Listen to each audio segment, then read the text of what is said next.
je pense que vous avez raison et qu'aujourd'hui, il y a plusieurs catégories. En fait, on parle beaucoup de la retraite pour les salariés.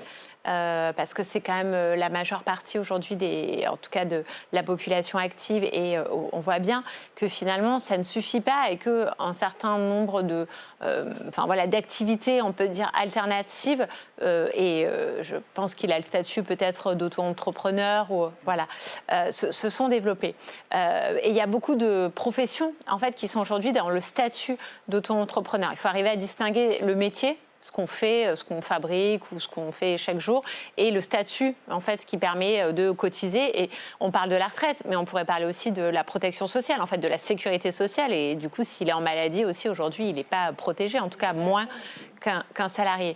Le statut d'auto-entrepreneur s'est beaucoup développé et il est attractif sur le moment, au moment où vous travaillez. Par contre, vous ne cotisez pas. Donc, vous ne cotisez pas pour la retraite et vous ne cotisez pas pour la sécurité sociale.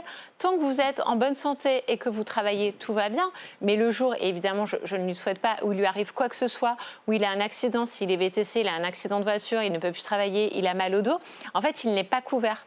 Et donc, c'est ça, en fait, la difficulté.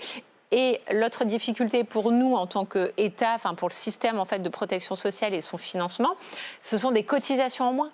Donc on voit bien que finalement, en fait, on a un déficit et on a un problème avec les cotisants, en fait, avec les personnes qui travaillent et qui ne cotisent plus assez pour financer derrière. Alexandra, comment votre mari il envisage